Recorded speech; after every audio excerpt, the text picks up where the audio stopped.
الرحيم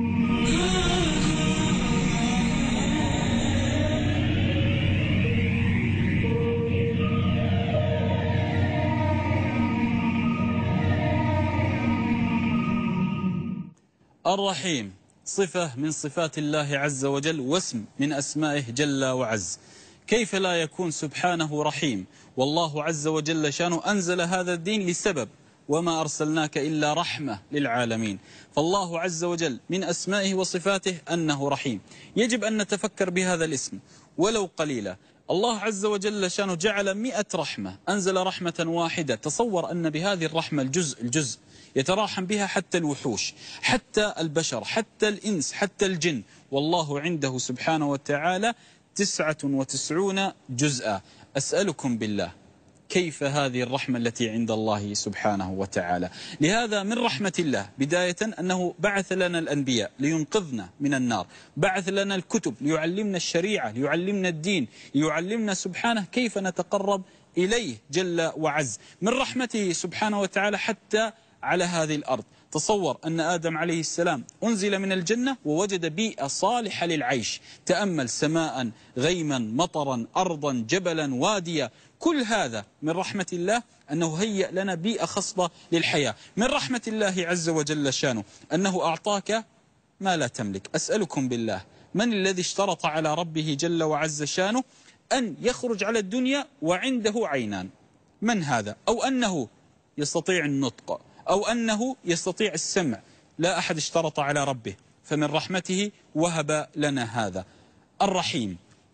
هل تأملت أنك دائما حينما تقف بين يدي الله تقول الحمد لله رب ماذا؟ العالمين. قال الرحمن الرحيم.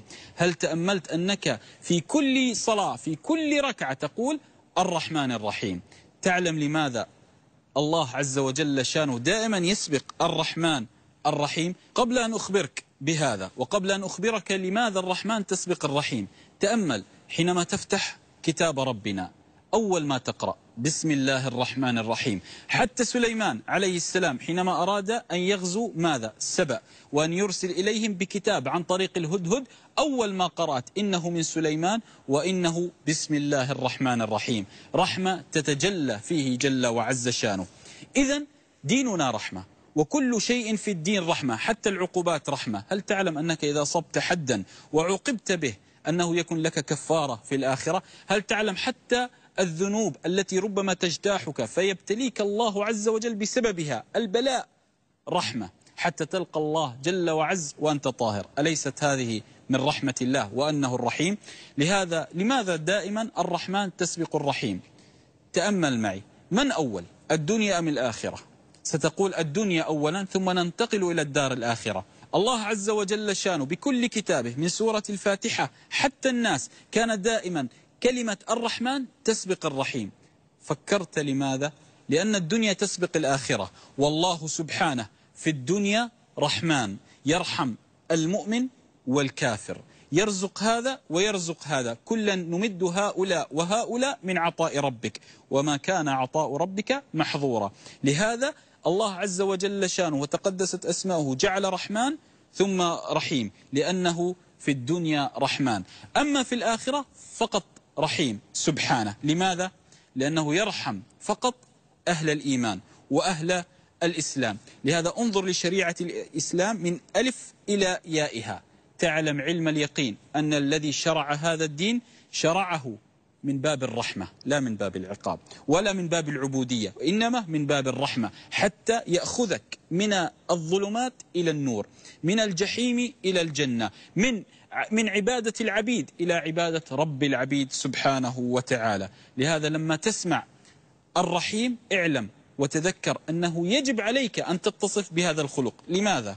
لأن النبي عليه الصلاة والسلام وصف بهذا، فقال الله عز وجل شانه بالمؤمنين رؤوف رحيم. رحيم وصف بها النبي عليه الصلاة والسلام. إذن هي صفة ربما تلصق بالبشر.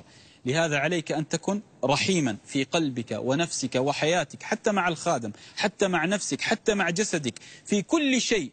ارحموا من في الأرض يرحمكم من في السماء. وديننا دين رحمة، وما أرسلناك إلا رحمة للعالمين. فمن علم الإسلام علم ما معنى الرحمة، ومن جهل الرحمة لم يعلم ما هو الإسلام.